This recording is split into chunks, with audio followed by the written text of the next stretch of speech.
introduce, as you know, our key speaker for today. It is exciting for us here at Leela. It's our very first Master Coach series. And, there's a lot of Master Coach out there, but I think we reserve the right to literally call this series a group of Master Coaches. We selected a very specific 4 people for this first Speed Master Coach. And as I was talking with Joel about this, Joel and I have gotten to know each other over the last while. I said, when you look at our list of speakers, it might not be the first list you think of when you think of speed or track or running.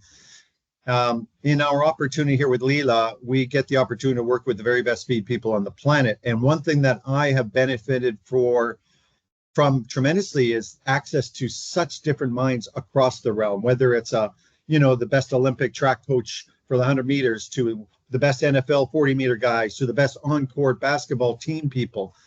And I'm always amazed how much I learn across that. So when we put our masterclass together, we wanted to bring people together that offered something new.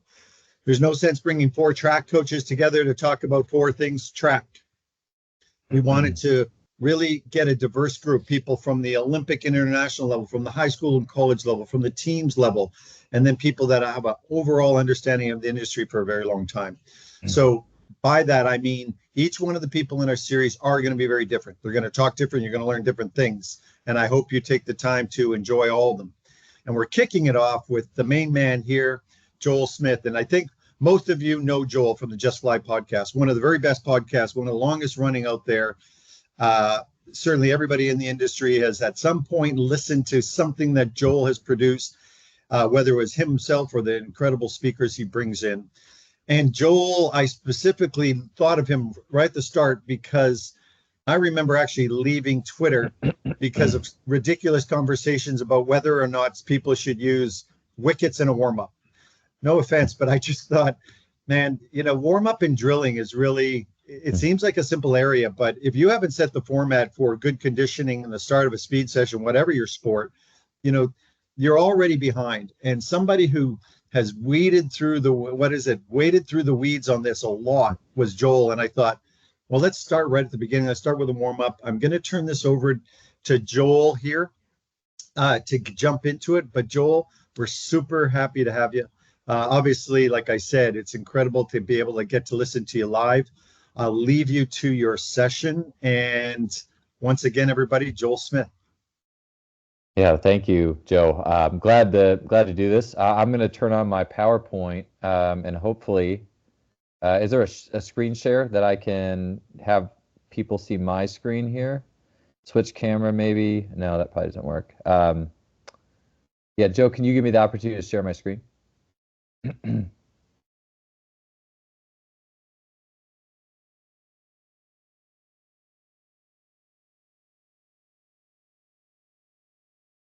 Oh, there's share content.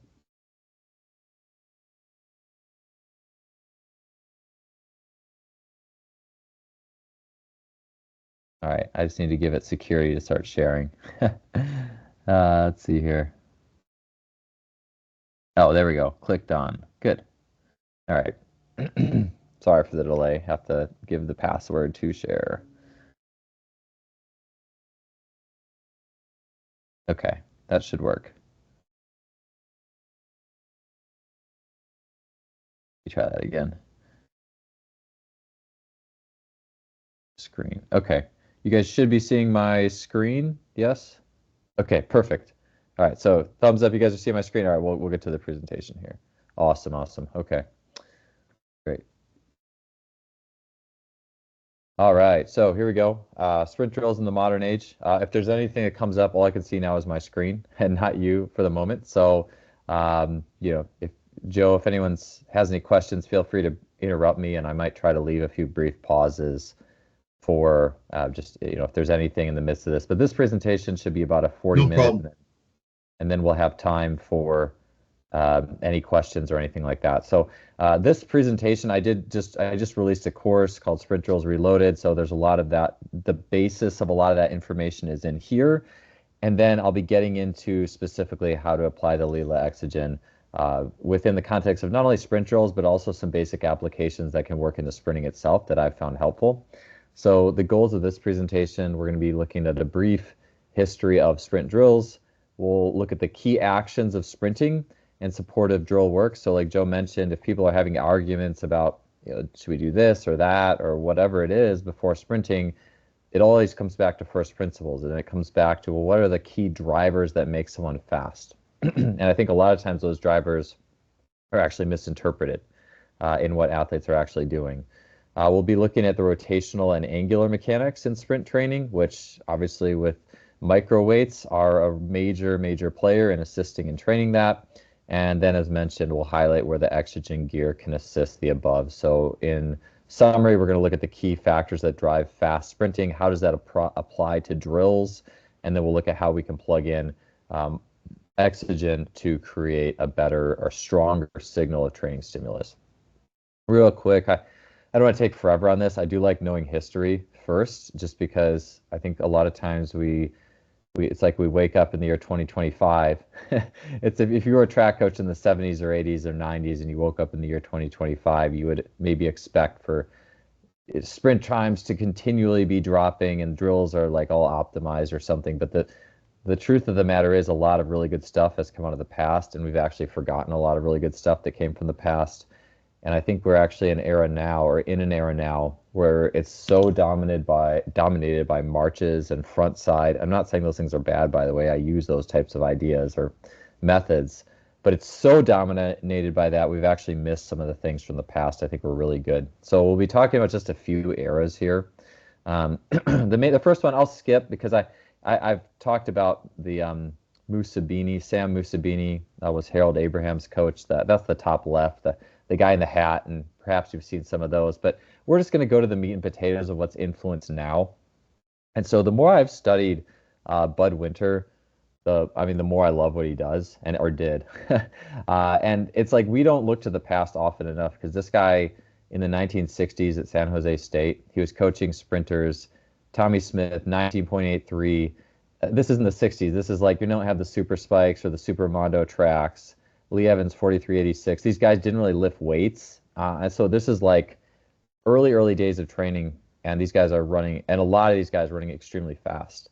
And so Bud had a few things. This specific list, I think I pulled this from an article that Jimson Lee ran on Speed Endurance, or a similar article. And this was Bud Winter's big training or thoughts on sprinting. And a lot of this was specific to drills too. Like, for example, you'll see number 3, run high on the toes. Bud actually applied that more to drills. He didn't tell athletes to really do that when they were sprinting for track. But the 3 of these things we're really going to emphasize. And yeah, use a high knee action. That's everywhere. Everyone says high knees. But 2, use good foreleg reach. That's just about died out. It went extinct, and I don't believe it should have. And we'll talk about that. And that has to do with angular momentum and angular speed of the leg. Run high on the toes. A lot of times, sprint drills especially are taught like with a lot of dorsiflexion, and like maybe there's a flat foot contact, but usually you get like some sort of heel up, knee up, toe up type thing. That type of action is a lot more specific to marching stuff, at least where it's more easy to do, whereas sprinting itself is more plantar flexed and neutral. So I think along with the hyper emphasis on marching and everything front side, we've actually lost some really good gold in stuff that has to do with plantar flexion and the foreleg reach. Good arm action, maintain good forward lean. Those are obvious things. Number 6 we'll talk about today in drills is bound forward, not up. And just the art of forward bounding, scissor bounding, flex leg bounding, bounds that are meant to be forward, and a priority on that horizontal velocity I think is really important. And then, of course, we have run tall and be relaxed. Those are, again, common things. That's nothing new. But I wanted to focus on 2, 3, and 6. And we'll be talking about this more in the drills. This video is good. I'm glad, even despite of my my internet situation, that this stuff is playing. That makes me happy. So this is I call this galloping bees. So here's your drills from the 60s. So this is a sprint drill presentation. I'm just going to show you stuff from the 60s. So this is a key or a cornerstone action that, amongst several, that these sprinters did. But you'll see it's kind of like a high knees, but the sprinters are allowing their shin to swing forward in the front. And this really flies in the face of, I would just call it like hammer down mentality, because once it seems as if we have become so obsessed with marches and dorsiflexion. It's very easy to hammer the leg down if you're marching in dorsiflex. I'll just play this again because I think it's good. But you can't hammer the leg down really doing this kind of thing. When the leg extends out in the front and sweeps down as the hips pass over it, that's not a hammering action. To maybe quote Chris Corfitz, it's more of a slice. But this is the action that creates a strong vertical force spike at the start of stance if you are a track sprinter. So I just love this element. And I've found actually really good results with this for linear speed in my own usage, and I'll be describing that. Okay, Gerard Mach. So the Mach drills, I think this is like when people say sprint drills, I think this is really what people think of, like A skips and B skips and all that stuff. There's more than just that. But I would say people tend to say, okay, sprint drills, you're doing A's and B's. I view sprint drills as any remedial version of sprinting. So I include in sprint drills like scissor bounds and flex leg bounds and even dynamic lunges and specific hops, specific foot hops. But it's Mach who really, the A's and the B's existed before him, but he was really a guiding force in actually organizing these things and categorizing these things and progressing these things. And Mach had three pretty big points of emphasis in his drill work. One was knee lift, of course, that's common, but then foreleg action. And that, again, I say that because it's a commonality with Bud Winter. You had the B's, and you look at this photo sequence from some of his work, and it's almost like we've become allergic to anything that extends the leg out in front of the body a lot of times. And I think it's because we're so afraid of overstriding. But as you'll see, that doing those galloping B drills, that doesn't happen. That excess braking force is really not there. And then finally, drills that categorize the push-off. So one thing I left out is, well, what about after Mach? But the funny thing is, so much, there's also work the Soviets did, but so much of what happened up till 1990, I feel, ended up getting recycled in many ways, like just different recycled versions of different things that were done. And at some point, everyone's just doing A and B skips and kind of taking it for granted. So let's dig a little bit deeper. What is there to reconsider or reclaim from all the gold that was out there in the past between Mach and Bud Winter and the Soviet? I didn't show the Soviet training videos. If you've seen my Instagram, maybe you've seen some snippets of them or the old YouTube videos, but there's a lot out there. And as I see it, there's really three things that we can look at. There's more than three, but these are three main ones. And those are external biomechanics. And so a lot of that I've got from studying and being mentored by Darian Barr. And if I had to bullet point, okay, what are some things that Darian taught me or I learned from him that would influence how I see sprint drills now? One is just thinking outside the box. So I'm not saying don't say run tall or high knees. I think a lot of people have kind of conflated this run squatted versus run tall thing. To me, it's never been about that, but more so just reconsidering telling all athletes to run tall with high knees and hit a figure four position, because the fact of the matter is you can manufacture those positions and actions, but it doesn't make you fast. I can have an athlete run with high knees, but it might destroy their propulsion and timing. So just the reconsidering, I think, is really helpful, because we tend to look at marches and sprint drills and front side only from that high knee run tall perspective. And I think it's helpful to kind of get outside, or at least have some trails of thought to look outside it just a bit. Darian big into timing and levers. And then a thing, I put this in green because I think this is it's something that we'll be talking about, is 3D motion and the rotational nature of sprinting.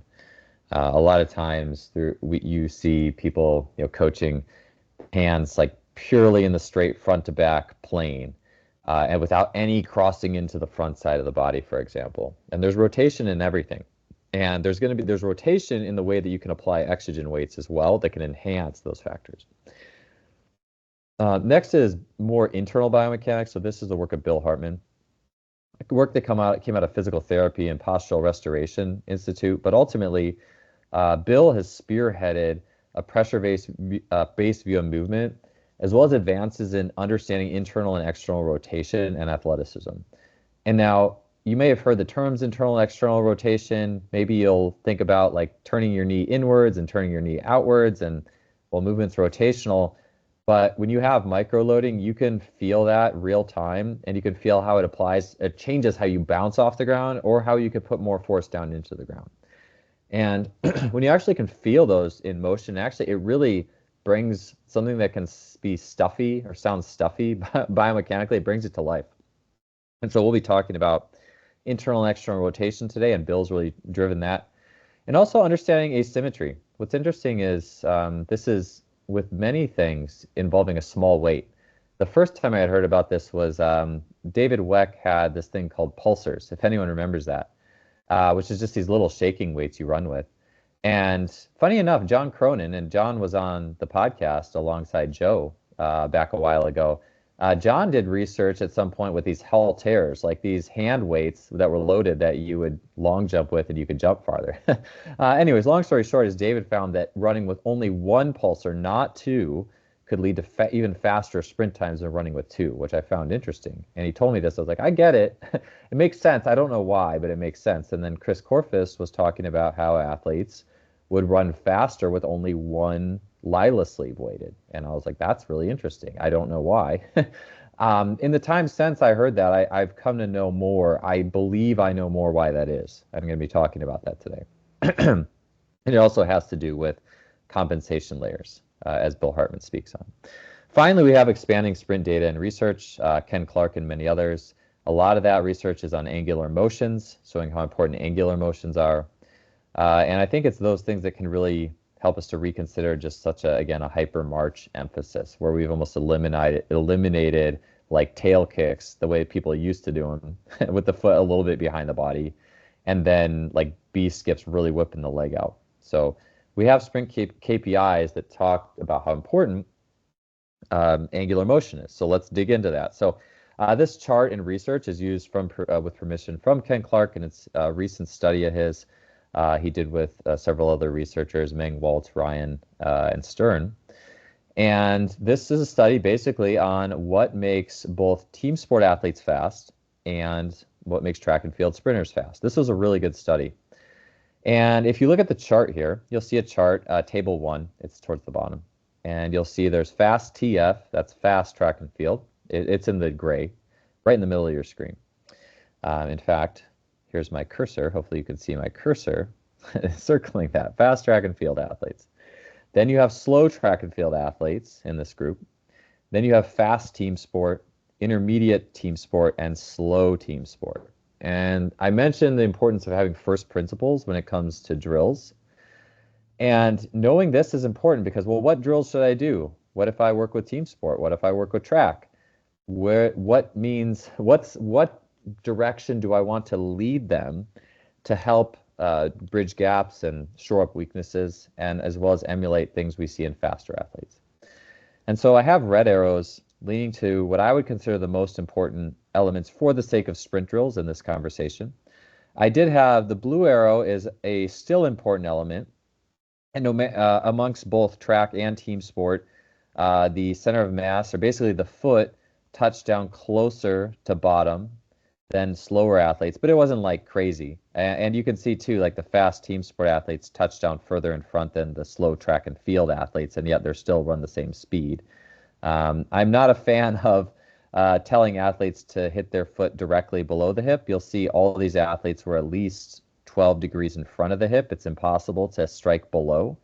But I do believe it's a natural consequence of running faster and plantar flexing more that you oftentimes will strike closer to right under the hip. But that's not something we really work on with a lot of sprint drills per se, simply because sprint drills and remediations are often done at a slightly slower or a much slower ground speed. And so it doesn't really work that part of it. You have to be sprinting fast in many cases to work that part of it. Although I do believe the galloping bee exercise, that Bud Winter special, can impact this, and we'll talk about that. Okay, other elements.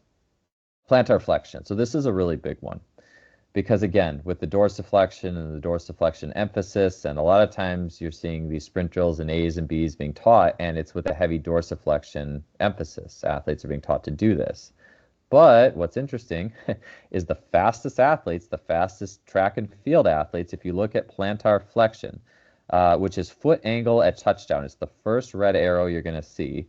is the fastest sprinters of all, which is fast track and field. They have the highest plantar flexion values at that moment of touchdown.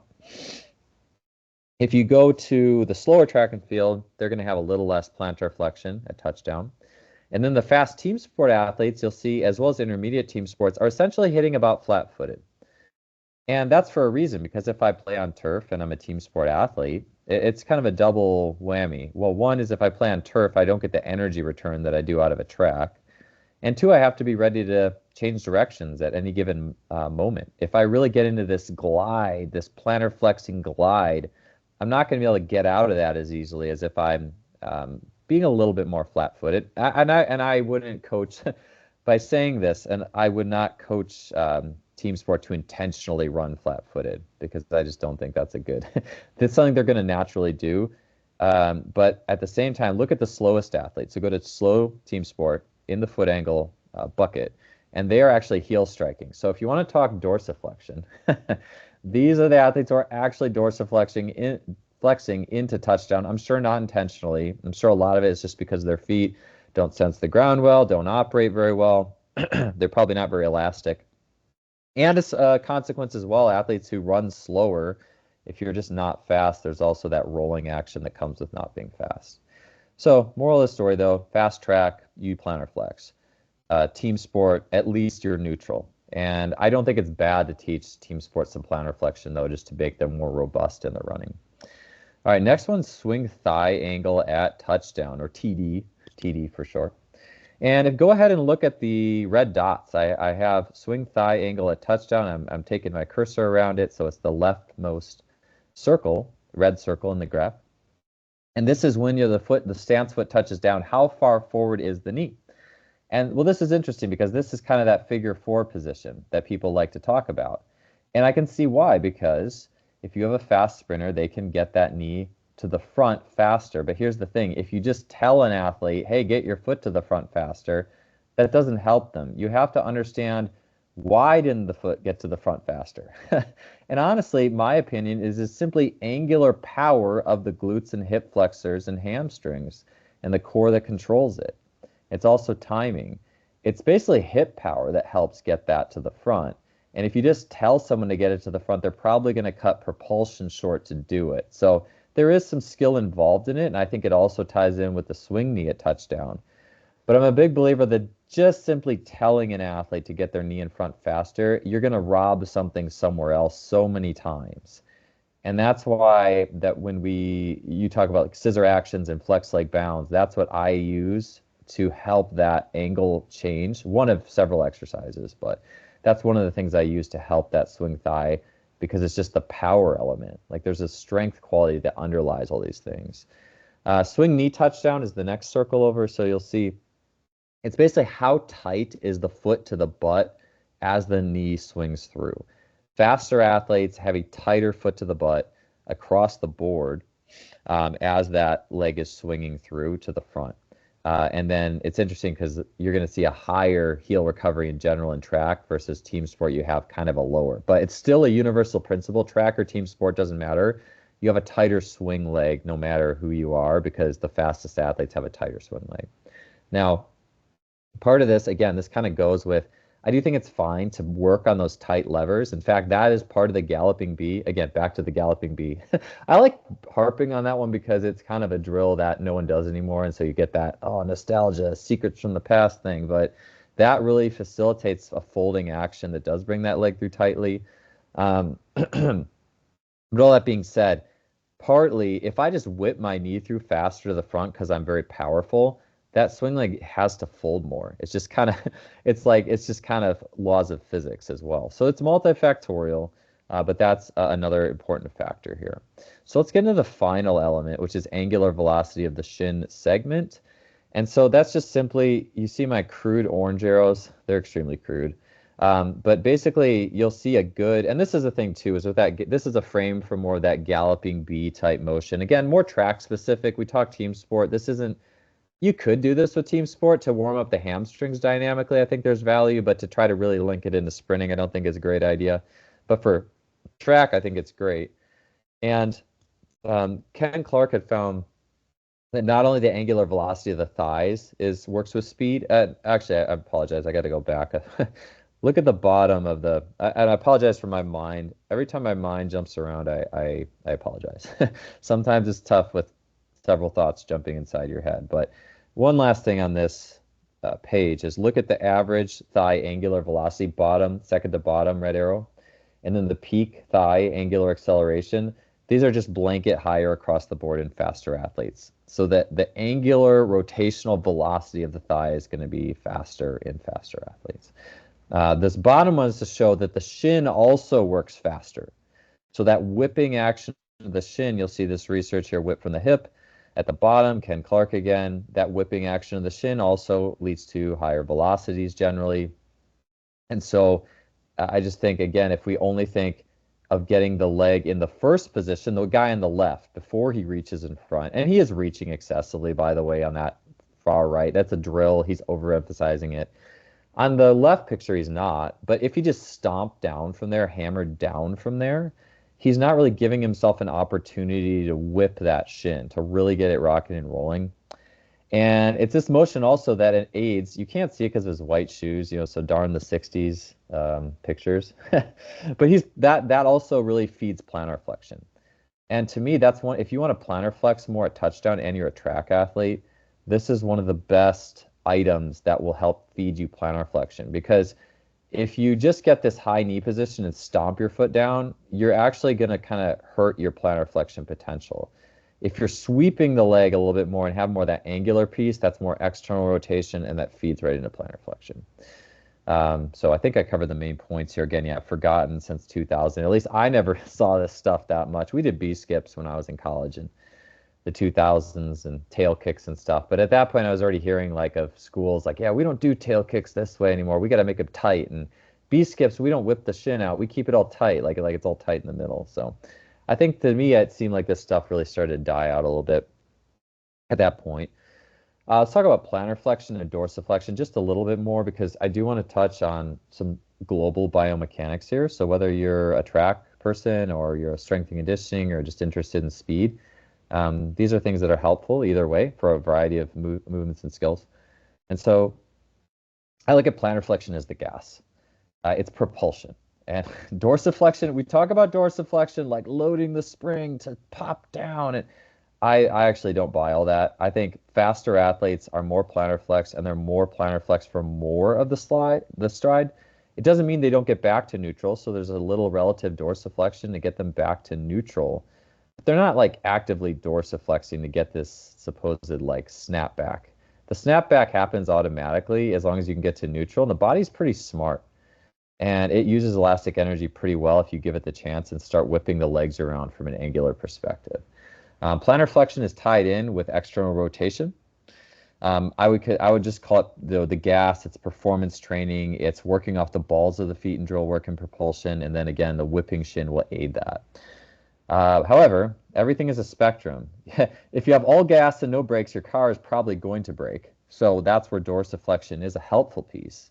It's more internal rotation driven. It's actually more closely related to stuff you see in the weight room. Just because a lot of things in the weight room, you're going to spend more time in internal rotation to get out of the hole in a squat and that kind of thing. So to me, it's more remedial. If I'm doing sprint drills with more dorsiflexion or rolling forefoot actions, to me, these are remedial strength building activities. And they can be used to prep the gas. But the thing with me is I don't want to stay there. I can use it to kind of load, just get a sensory aspect of the feet, to kind of feel more of the foot, to feel the foot working in the front of the shin. It's good for shin splint prevention, like the dribbles and that kind of thing, or if you're doing your A-skip with a flat foot and dorsiflexion. Those things work the anterior shin. And they're also used in more long contact activities. So Gerard Mock, he would have jumpers do A-skips on more of a dorsiflex foot. So you'll see this is me on the left doing more of a flat-footed landing. So I actually, for me in jumpers, I just let them kind of bounce how they want. I'm always trying to build plantar flexion power. They're going to use their whole foot when they jump, almost certainly. To me, it's only the athletes who can't access their rear foot or their midfoot well, and they're literally so toey they can't load up. Then I can bring in those items. But it's something I don't want to live. all roads lead to more gas. And then apply the brakes to keep yourself healthy and balance yourself out is more or less how I tend to look at it. And then like return to play settings and that thing, the brakes are good as well. So if you see too, like, again, you'll see the sprinter here on the left, top left, Cody Bidlow, and then you actually see two sprinters here. The other is Ryan Rager. He's a strength coach at Cedarville University. He's a fast track athlete.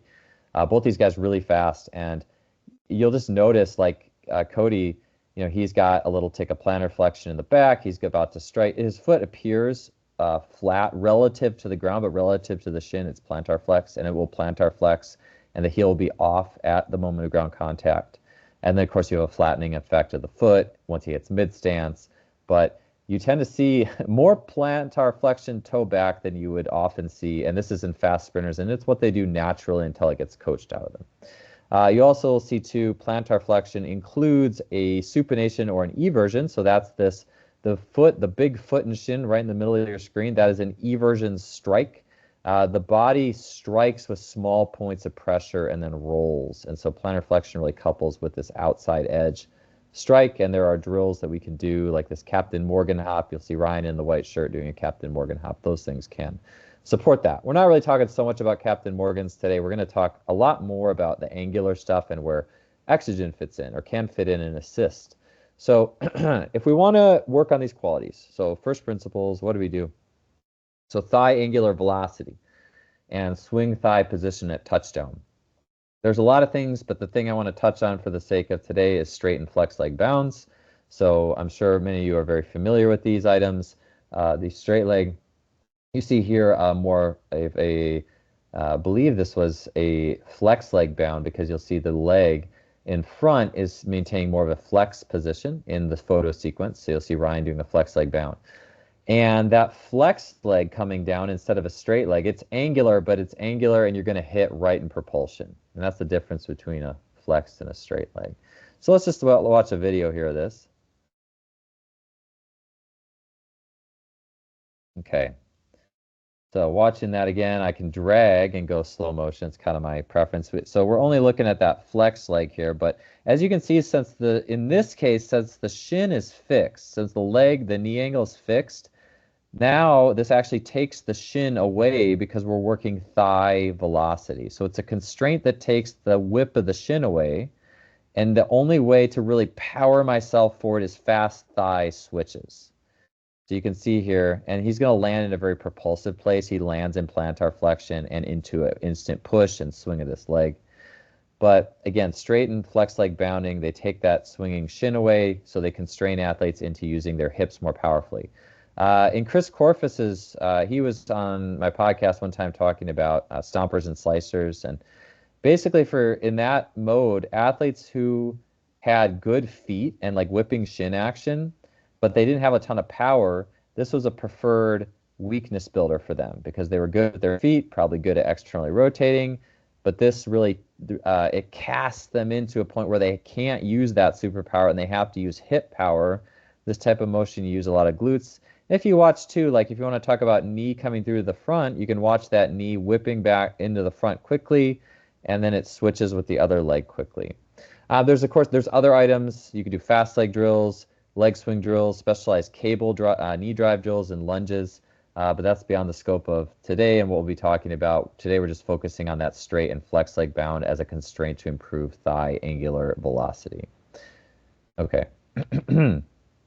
Next one is we'll talk about swing leg knee angle at touchdown. Swing leg knee angle. So you have up on the right this swing knee. So if you see the red dot, you have that tight foot to the butt, heel to the butt, swing leg coming through. And I drew an angle on myself in this middle picture. So what you're seeing in this photo sequence is the tail end of a tail kick into a sprint. And so basically I'm running a tail kick drill, which of course is going to create a tighter swing leg or swing knee. And then I'm taking that into a sprint. And that does a few things. It does some cool stuff with propulsion, but it also gives you a real tight swing knee. And you can see in the last picture of the photo sequence, the one on the right, it gives you that knee. And now since you're going to turn into a sprint, the question is, how do I use this? Because that's the question. Anyone can do a tail kick. It's a really easy drill. You know, it's not easy. Doing a tail kick, achieving that swing knee angle, and then making it fast. And that's what really can transfer very well. So again, that swing leg knee angle is heavily a function of forward speed. So you can't tail kick your way to it. You have to put speed into it. But it's also going to be something that, yeah, that tail kick can improve. And then the B skip and galloping B exercises as well. So we have the tail kick, and then let's watch this video here. Tail kick to sprint here. So you've seen the galloping B, but this is one of my favorites. This has a lot of cool things into it because you have plantar flexion, you have propulsion, you have a tight swing knee. Now the challenge is, oh, there we go. How do I get that swing knee to the front without hanging out in the back for too long? I'm sure you've all seen the athlete who has too much backside on the treadmill and they're falling all over the place. And no, we don't want to look like that person. But I would equally say we don't want to be the rigid high knee marching robot either, because then we can rob ourselves of propulsion. So the challenge, I view things as a challenge, a problem to solve. How do I take this and how do I make it fast? You'll see here I'm trying to take that forward and make it fast.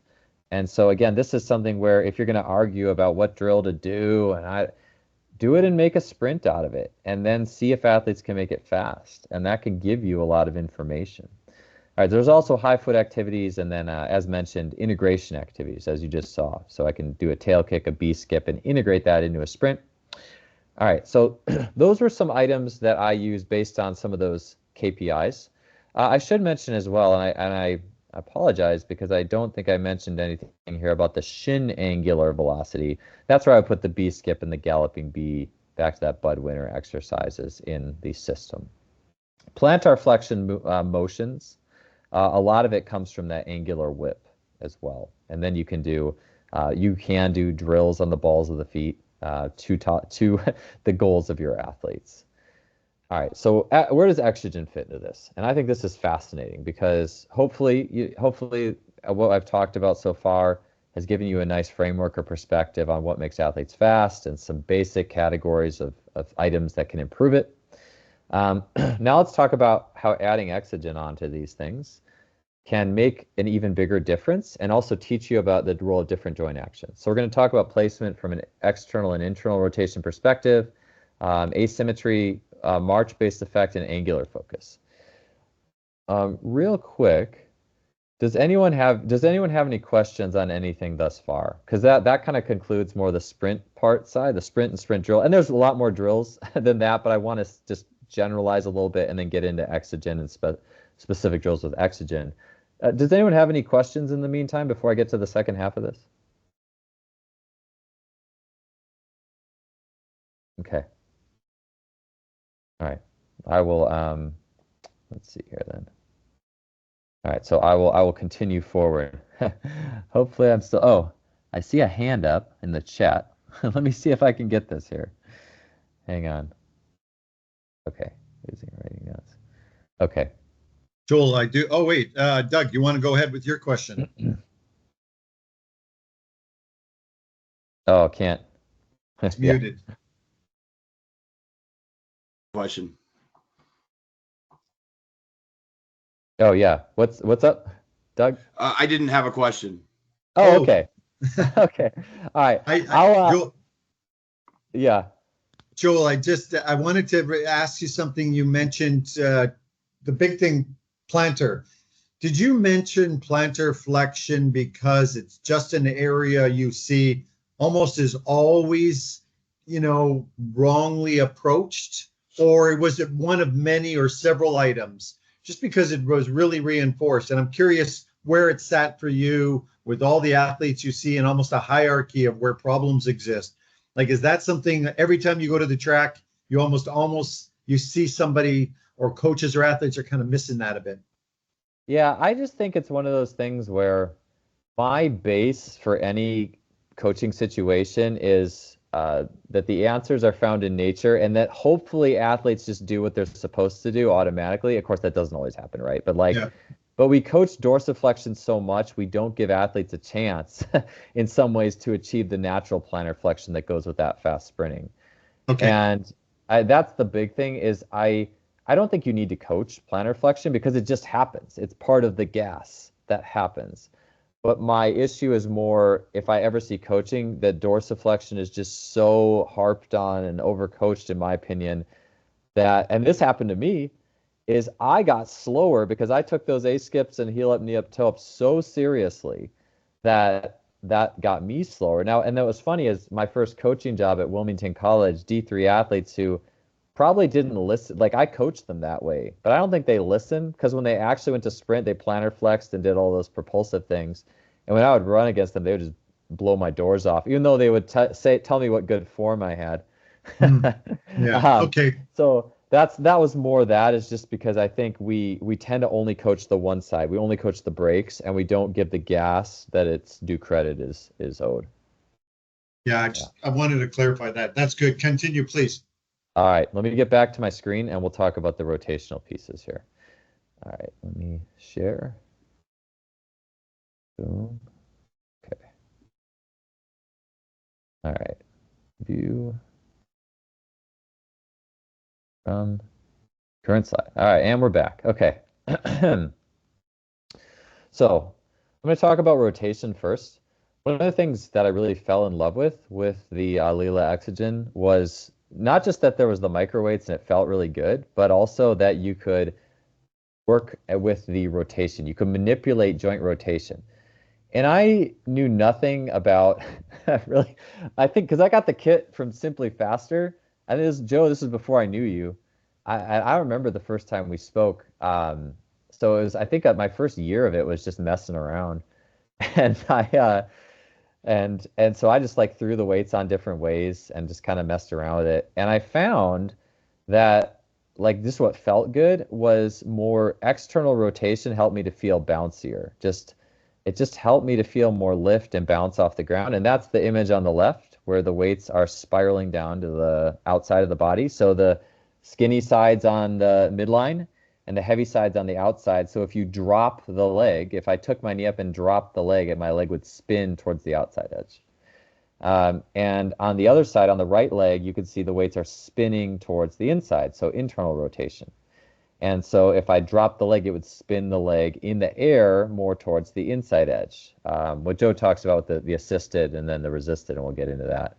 And so ultimately, if I have the heavy side spiraling towards the outside, it assists external rotation qualities. And if it spirals towards the middle, it resists external rotation qualities and assists internal rotation qualities.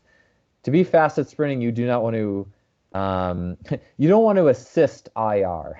You would resist ER because you want more ER and you want that ER or external rotation to come fast. That's like the galloping bee. That's a lot of external rotation and plantar flexion that comes fast.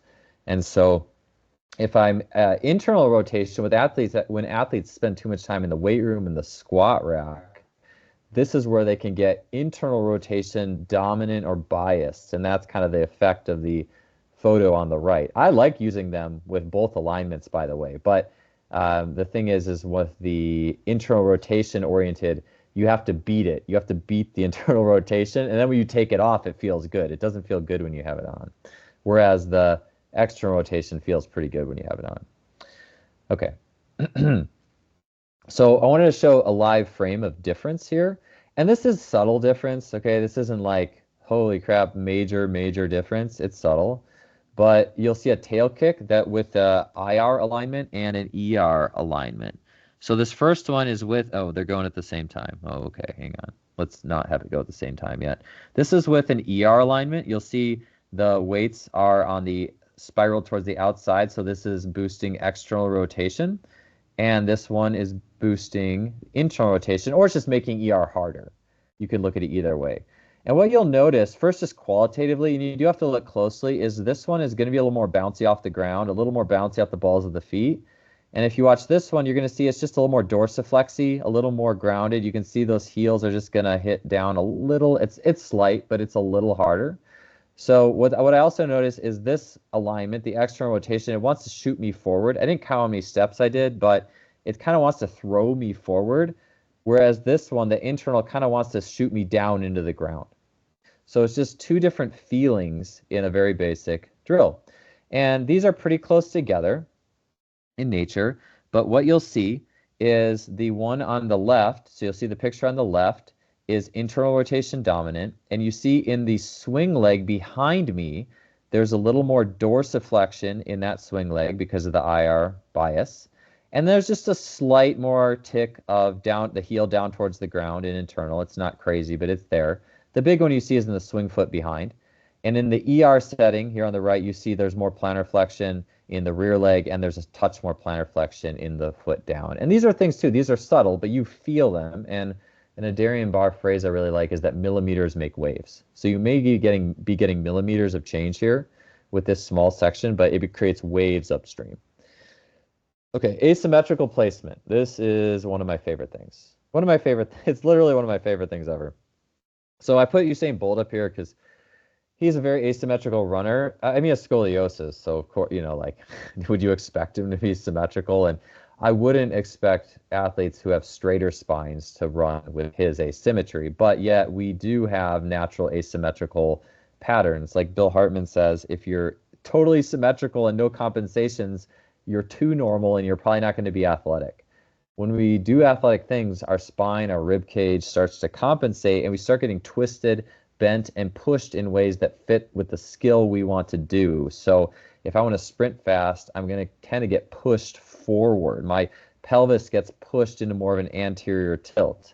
Whereas funny enough, if I'm a swimmer, I actually get pushed the opposite way. I get pushed into more of a sway back because I have to float on top of the water.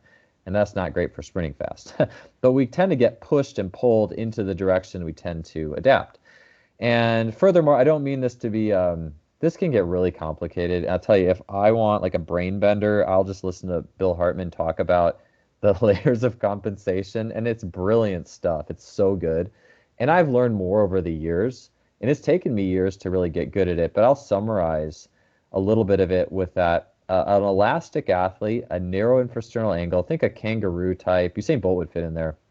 They tend to be pulled down on the right. They're pulled down on the right, and that kind of makes their left leg their longer stride leg. Whereas a wide ISA muscle type gets pulled down on the left, and their right leg may be their longer stride leg.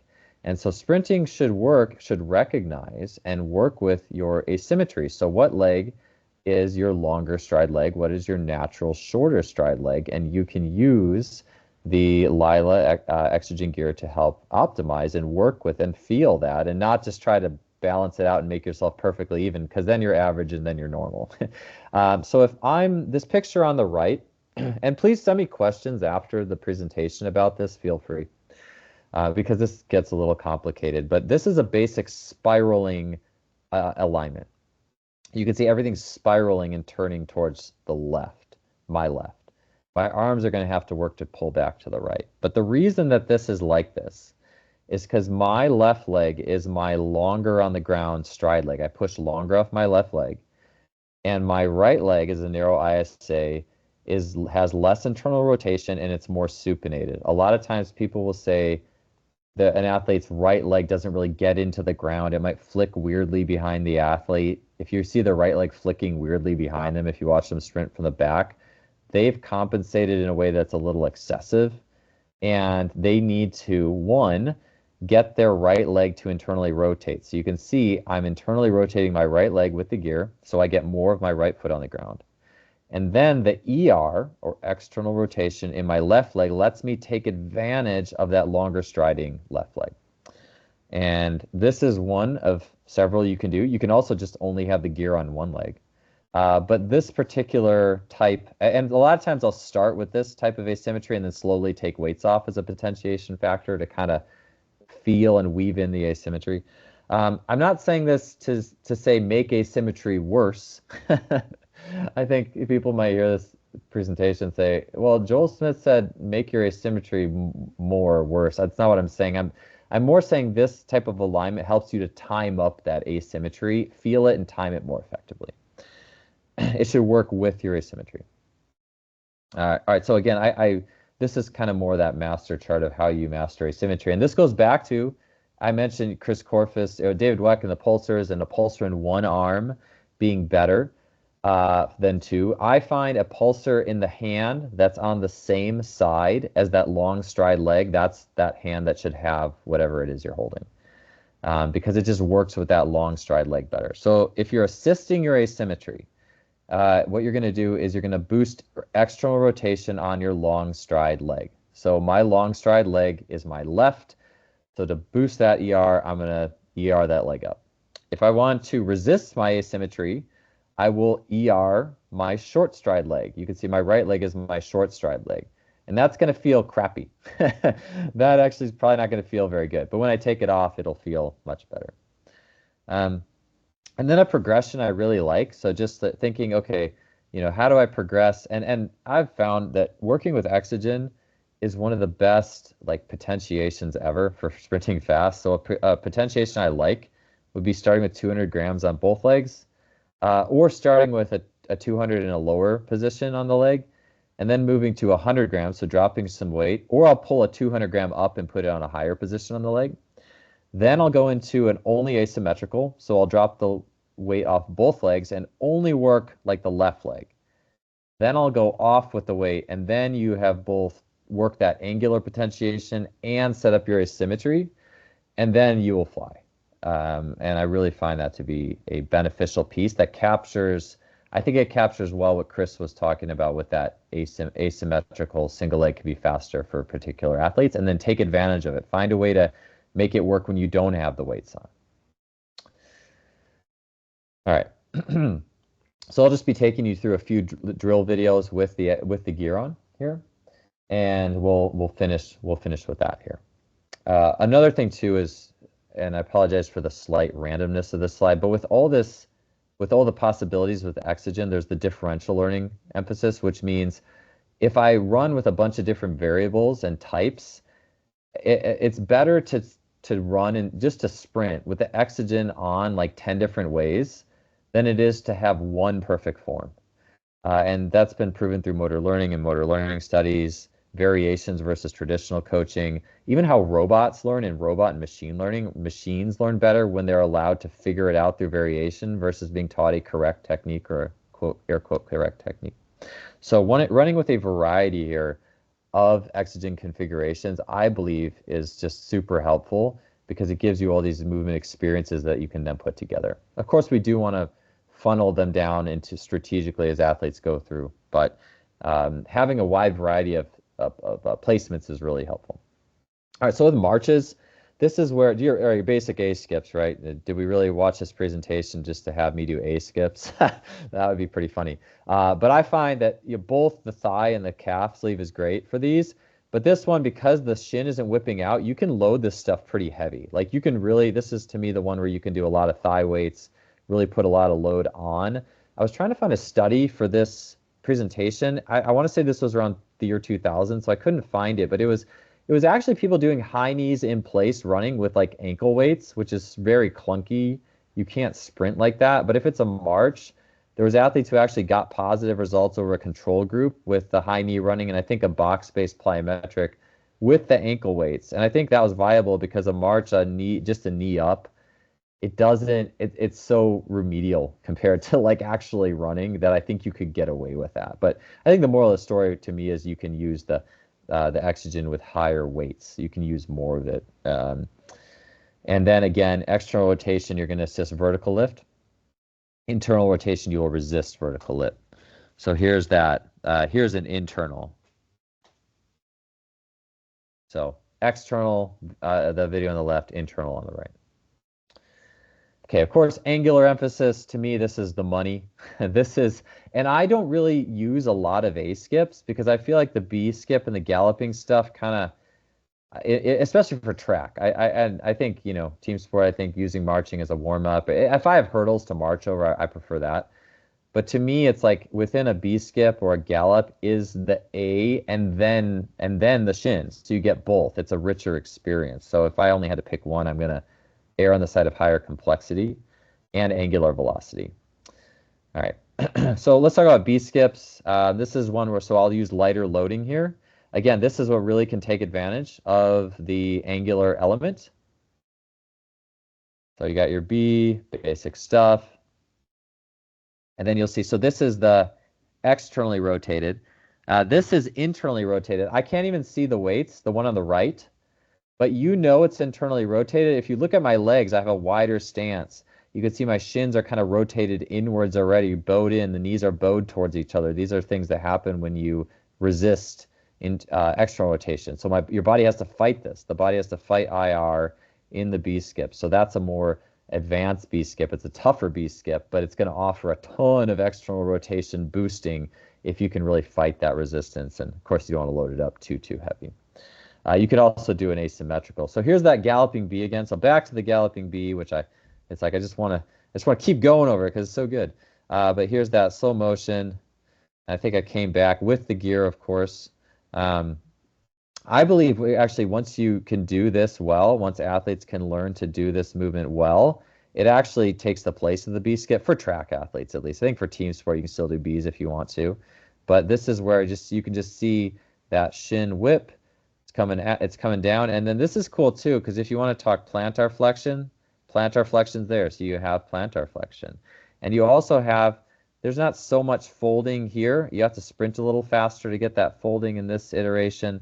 I think I was just kind of, I was probably in a little bit, not a hurry, but I probably wasn't totally in the groove here of us being as fast as I can. If you do these faster and a little better, that shin definitely gets into a tighter, better place, and especially once you integrate it into sprinting. Again, it's a more track-specific drill. This is one of my favorites. All right, but then applied, so straight and flex leg bounds. These are angular, so by nature, if you're putting exogen on these, it's just going to enhance the effect. So there's your basic straight leg bound. Okay, straight legs are pretty straight at touchdown. Flex leg bound, more propulsive at touchdown. Again, you have the weights to assist you. Love these drills with the exogen gear. Love them without the gear, but using the exogen really takes it to another level. All right, so thank you for listening. I appreciate you taking the time to watch this presentation. For more information, there's a lot on the sprint drills and special strength I did not cover, so I did want to quick plug. If you want to learn more, check out Sprint Drills Reloaded. It's on justflysports.com, and you're going to learn a lot more about the drills, more about the special strength from a more traditional end of things. But again, totally recommend the exogen gear for sprinting, speed development, and sprint drills. It's awesome. So that concludes this one. Thank you guys for listening. Let me unshare my screen and get back in here. Boom. Okay. All right. Hopefully I'm back. So yeah, any questions? I'm happy to answer them for you guys. Yeah, jump in, Joel. That was great. Funny, I got a message from Troy Jones, who was listening in, who's one of our master coaches, and he just goes, "Master coach."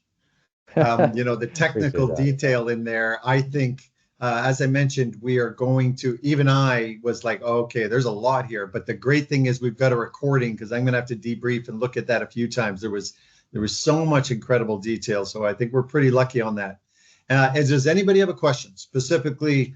And it doesn't have to be out of exogen, loading, sprinting, something from Joe's knowledge, something just general, anything. Jump in here. Yeah, I apologize. The I have a asymmetry, question, I blew Joe. through it pretty fast. Oh yeah, go ahead. Yeah.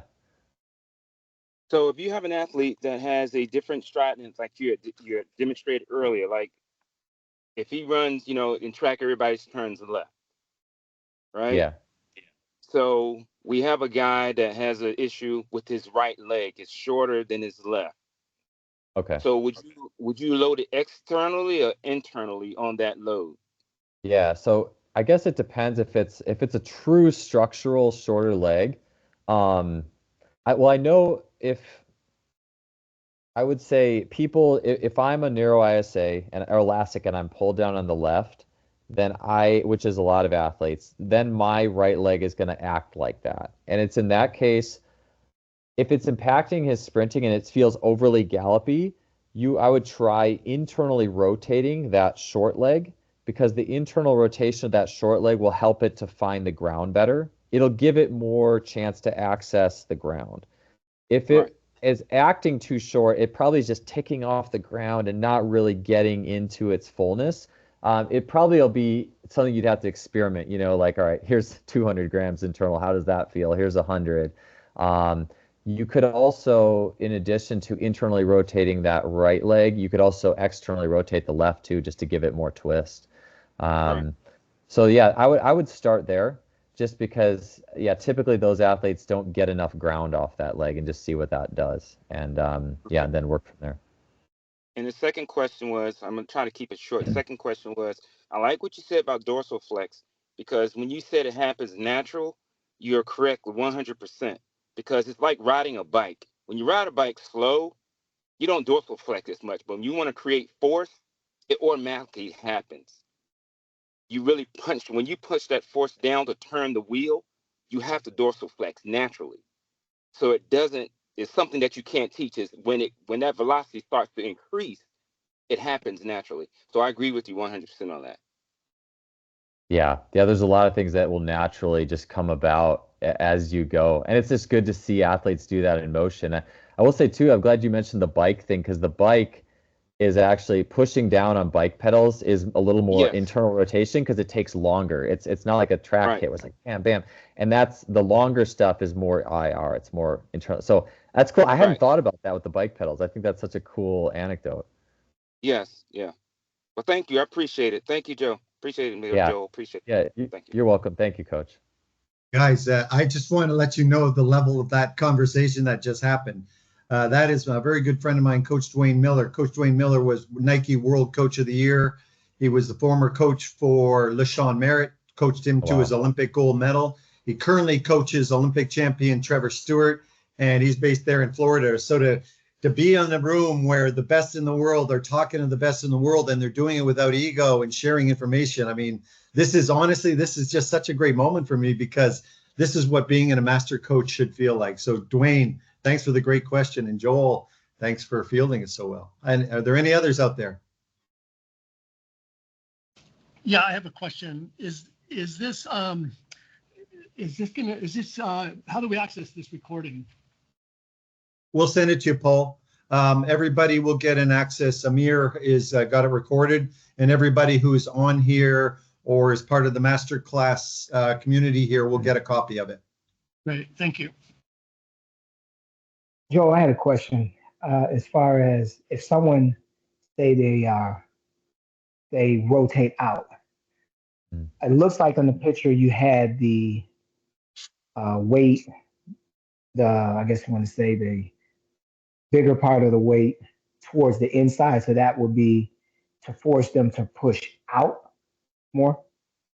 Yeah, so that will it will create a motion that causes them to collapse in, and then they have to fight that by pushing out. So if someone was like, yeah. Okay, so it's almost like because they're already collapsing in, you're weighing in more to force them to want to go out.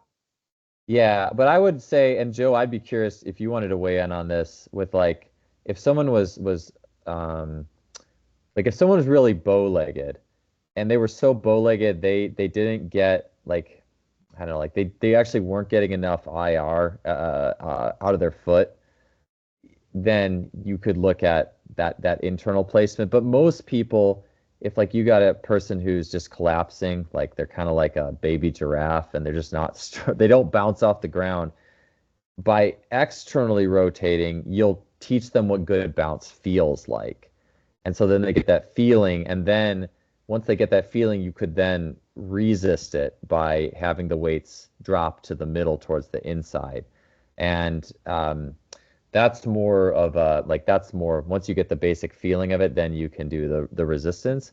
I do it all. Some days I'll do more assisted. Some days I'll do more, I'll resist myself. I think, Joe, you start with the assist and then move to the resisted, right? Well, we do both, but what's important is you have the option, and I think that's really critical. And Coach Gee, just you picked on something that's probably one of the most unique features of the tool and the product that we didn't even know when we started, is where you put load really does change the mechanics. And so if a person doesn't even know what a good movement feels like, we can put the load in a position. So if you have a bow-legged athlete who doesn't know how to unbow those legs, we can put the load on the outside of the leg, and the load naturally helps bring those knees out, creates a little more sort of external alignment. And so when they go to run, they'll turn and look at you and say, oh, coach, I can feel what you've been trying to do. I can feel where my leg might need to be. then you can take that load off and say, well, can you repeat that? Can you repeat that feeling without the load assisting you? And you kind of monitor that. And if the athlete, and about 10 to 20% of athletes can correct a problem with just being made of the awareness of what the right pattern is. But a lot of times, as Joel was alluding to, there's structural or functional issues where actually you're going to have to work the strength to make that action better, which means you have to resist the problem, make that bow leg harder. So you'd actually put the load on the inside, and now they turn around and say, oh my God, my legs are so bowed now. Exactly. So you work against that, and ultimately you're working the muscles that need to be able to activate during running to keep the legs straight. And this is something we go into much more depth on a higher problem solving level in our WRT level 1 course. And that is exactly when and how you would use assisted or resisted loading for a whole myriad of movement problems, from posture to running to agility, change of direction, etc. But you guys are tapping on very high level mechanics here, which is cool to see the coaches pick up on that like that. Joel. Yeah. So just, you said it well there, but yeah, I was, starting with the assisted and then kind of having the choice of either. I think they both have great training effects, but I will say I've, especially with that asymmetry progression, I have found that as a gateway to insanely fast sprints, but then the problem is, how do I keep this feeling going? It's like I have to reload it again or keep one little weight on there. It's like, and that's where I think the resisted comes in to get things to stick. Like, what does it just take to get it to stick? I think that's ultimately the biggest one. Yeah, and stickiness is also a matter of time. You can get a feeling during a run, but ultimately you want an adaptation. So for sure, I can tell you from a stickiness perspective, do something repetitively over time that creates change. How about more questions here? Is there any other questions? Comments, thoughts, anything specific? Before we're gonna wrap everything up here in 5 minutes. I think we have a question, Amir. Paulo? Yeah, I have a question. Yeah. Hi guys, excellent presentation and thank you for having us. Yeah, I have a question in regards of all this theme or about how to introduce the loading and oxygen and that kind of stuff. My question is more about how to program it or integrate it into your programming, because how do you approach maybe a big meet or a big race? Should you go like assisting, or should you go off the oxygen? Because I have some issues trying to figure it out how to uh, get into the competition realm more well with these adaptations that occur earlier in the training season. So what do you guys think about that? How would you approach it? I mean, to me, I think that competition, your quality practices are meet rehearsal with the oxygen. Like to me, that's time to explore and find that sequence that really works well for you. And you kind of keep that in your back pocket. And in some cases, I actually think there's something special about finding the right like sequence, like, oh, this day was so good. And then actually like saving that, like, like kind of having like a little ace card. I think it's good to use it often, but sometimes there's something special about that. But to me, I view it as trial with, like usually it's one workout a week, one quality workout a week to explore. You could do one more standard workout a week. That's just more fixed. And you have to have those explorations because they're going to give you series and sequences that you can use that you can warm up for competition with. And that can kind of be that back pocket. Hey, this really worked well for me. And that's, to me, that's like the art of it all too. It's personalized and, it adds further layers than, hey, I'm just going to do this, my A's and B's and high knees and, there's more layering to the personalization of it. Perfect. Thank you.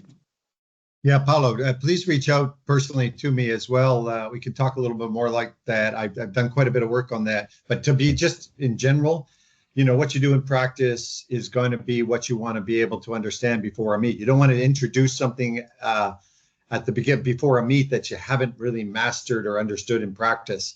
And if you trust your instinct on that, so using it, understanding where it worked, most important are the athletes feeling that, because there's a lot of different ways you can use it. I've had people like with UK, United Kingdom track and field, before they won the world championships, they came to us, they'd never used the product. They came a couple of months before the world championships. Other people wouldn't consider doing anything new that close to a major event. So the devil's in the detail, but we can certainly chat a little bit more about that. But like I said, with Dennis Mitchell's group with Star Athletics, took us a year before we built Exogen into the warm-up protocol for races. Justin Gatlin, who was so experienced, used Exogen in his warm-up race event for Tokyo after just 1 week of getting the product. So a lot of people think of things differently. We can chat a little offline, but definitely, have a protocol that works, feel comfortable with it. Don't play games before a competition. And the best way is it's really about the potentiation. How much time does it take after you take that off before you're actually going to go and run, where you feel like, the feeling we want is there in the body and the athlete can access that? Because on race day, only one thing matters. Training's done.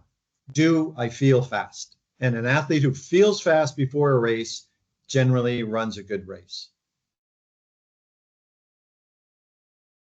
Thank you. I appreciate you, Joe.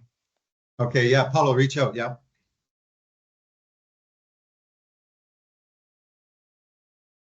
One more question, was there?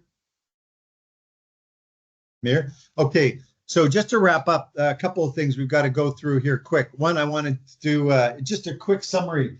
I always write notes nonstop, but we have a big glass table at the Lille office. I'm writing notes everywhere. We got notes on the windows.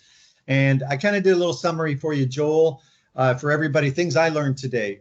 Again, when you have somebody of your level, what's that takeaway? What can I go tomorrow and use? And most importantly is warm up is skill work. I think a lot of people come down and they do warm up as I'm warming the body. I can turn off. It's the time for me to sort of turn off from training and turn on to the session. But good warm ups, especially in something like track, that's where all your movements are reinforced. And I think if coaches just approach the warm up, certainly in something like a skill motion like track, is get a little more specific. Are the athletes drilling properly?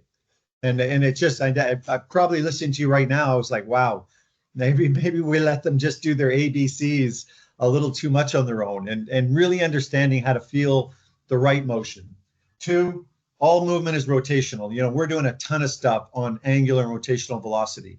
You might end up running in a straight line, but the body's moving on rotations and focusing on rotational speed, what Dennis Mitchell calls airtime management. It really is critical. Reinforce natural action versus trying to mirror an ideal. And so if there are asymmetries there, know how to work with an athlete rather than around an athlete. And you said something there, make the asymmetry work, not worse. And I love that line. And so, because normally we think about removing the asymmetry, but make it work. And I won't say any more on that but that really just resonated. And I think the big thing was really you got to know your mechanics, because there are non-negotiables. In every sport, basketball, swimming, there are mechanical things that are real in the environment you're in. And you have to kind of know what those are, because then you know how to work around those non-negotiables and what that athlete is doing on their own. And that ultimately becomes the art of high performance training. But really know and be solid on what are the non-negotiables. If you talk to 10 coaches, they're all going to say that matters. And that plantar flexion one, I'm just going to do a little more work on that. I loved the whole conversation, especially when Dwayne chimed in. So Joel, any last thoughts or comments on the summary or anything else that you want to leave with the audience? Sure. No, I was just going to say, I think the asymmetry piece, as I've seen it, I probably, the hour is a short time get in a substantial depth with that. But I think there's so much power to getting that right. And yeah, if anyone wants to email me or just hit me up through my website or Instagram DM, feel free to. But yeah, thank you guys, and I'll have to hit you up, Joe, too, for anything you guys have done there, because I need to dig into some more of those protocols as well. But yeah, thank you guys for listening. I really appreciate the time, and thank you, Joe, for having me on. Yeah, you've been awesome as usual. We're going to do more with Joel Smith. We can't wait to have our actual live series on the ground in the U.S. With Joel and our master coach team. We have a 5-minute wrap up I'm going to do on the 6-week speed program. This is going to end the masterclass session with Joel. So if anybody's got to run and they were here for Joel, please, feel free to jump. This recording is going to continue for another 5 minutes while I walk you through just the basics around acceleration versus max velocity loading, because essentially the 6-week speed program starts this now in the summer, and I'm just going to do a quick intro to that. So anybody who wants to understand what frontside loading and backside loading looks like, we've got a little 5 minutes here, and stay on. I'm going to share screen right now. And Joel, if you got to run there, you're also welcome to take a jump. Sounds good. I got to call my family. It's been a long day, so I wish I could stay, but I'll talk to you later, Joe. Yeah, we'll talk soon. Thanks again, man. That was awesome. All right. Thank you, Joe. I appreciate it. Bye now. Cheers. And do reach out, you guys. Check out Joel online. You know his podcast. We're going to just jump into, can I share screen? Screen. Okay. I'm just going to quickly go through this. It's really short. So that's one of our very nice athletes there. That's a short presentation here.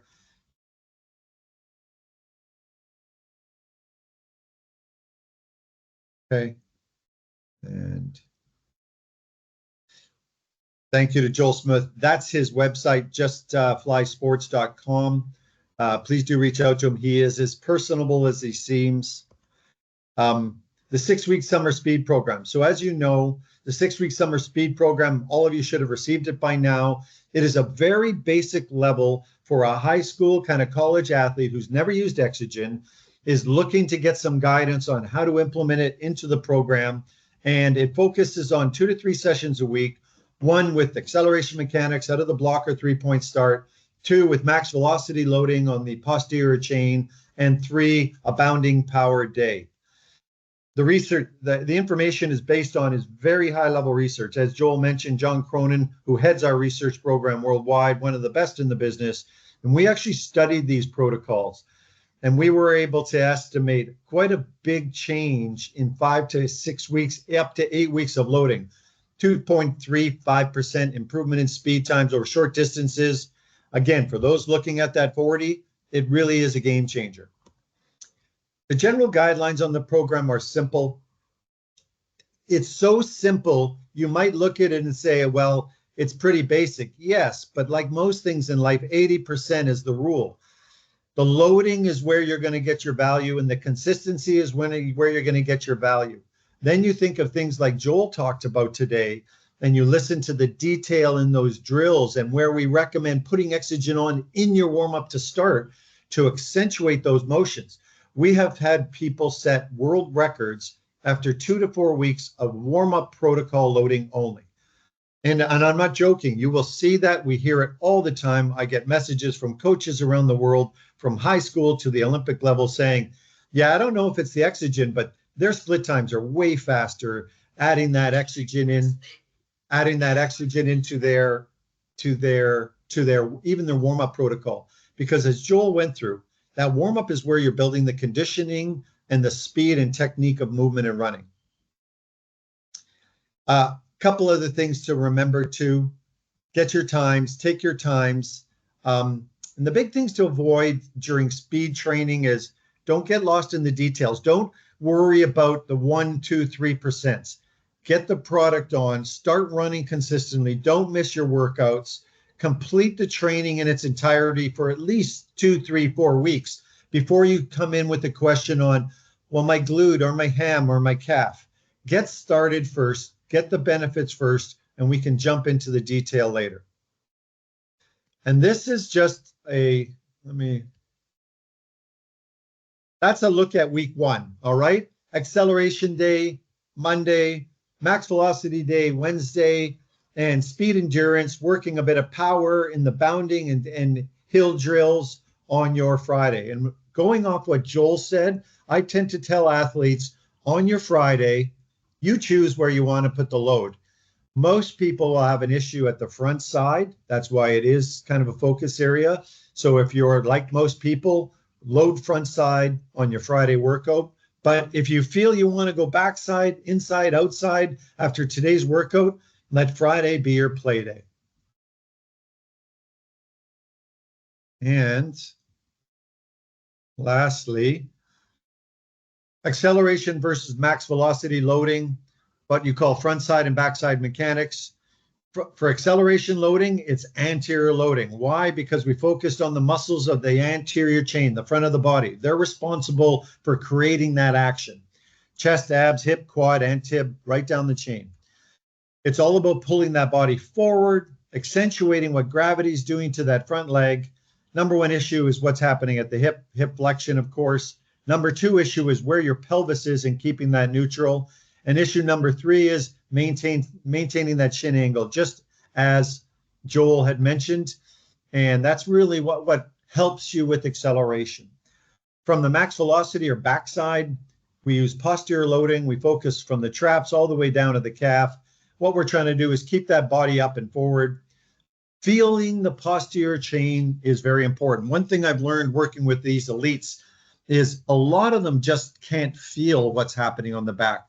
Getting good feeling in the glute and the hamstring. You take a look at that bent leg drill, a warm-up drill that Joel was going through, I think is one of the best warm-up drills. I use that a lot. And getting posterior loading into max velocity, really helps the athlete feel that whip. Again, issue number 1, posterior, engaging the glute and the hamstring. 2, feeling that pull and feeling the backside. What's going on? A lot of people don't know where their leg is. Is it too far back? Is it too high? So even getting loading on so they can feel the mechanics is important. I got 2 very fun videos here. This is with Dennis Mitchell's group, and they are doing specifically looking at some front side loading. This is obviously, you can see loading at the hip, loading at the knee, and belly down, distal loading. Boom, boom, boom, boom, boom, boom, boom. Working straight up front side mechanics. And that's the loading you'll see in the loading guideline. A little more front side of the back of the block starts. You can see they're all loaded with their calf sleeves, distal front loading on the front of the shin to create the right feeling of push of that lower leg.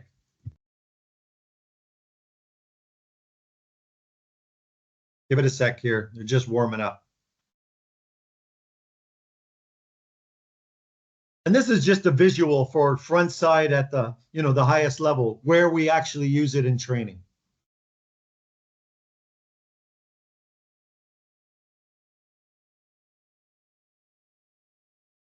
That first set was just that warm up prior to them feeling it, and now they're going to let it rip.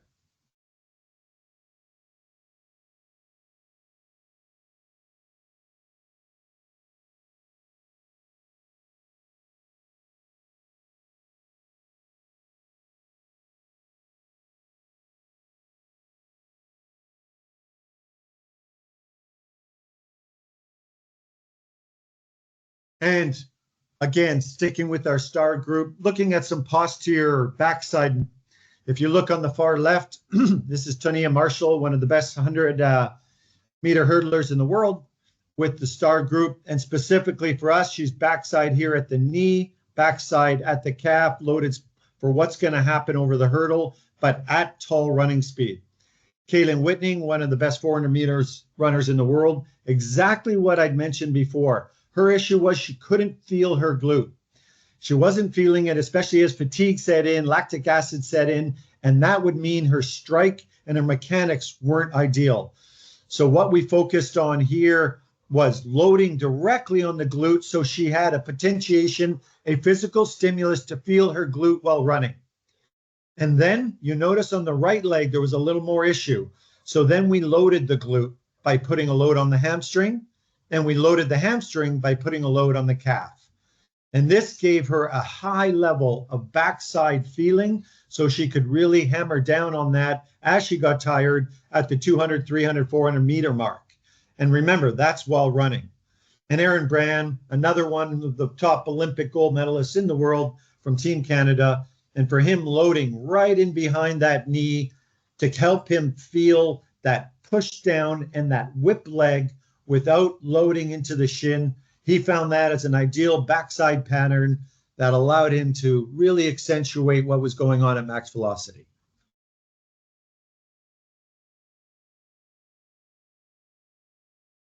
So for those of you who stayed, you got a little secret insight into what the very best in the world are doing and how we're doing it with them in that anterior loading for front side, posterior loading for backside.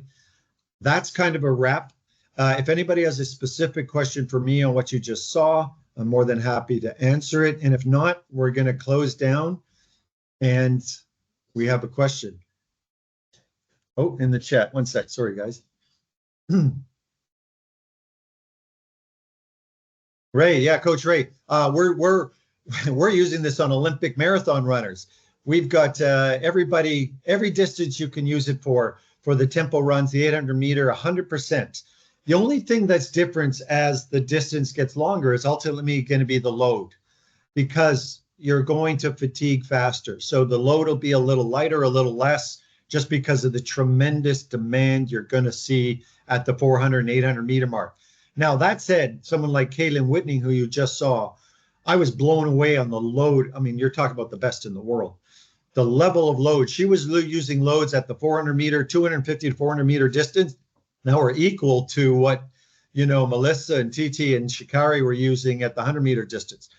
And again, it does depend on the sort of the overall strength of the athlete. But in general, we suggest certainly at the longer distances, see how it's affecting them at 600, 700, 800 meters, not just the first 100 or 200.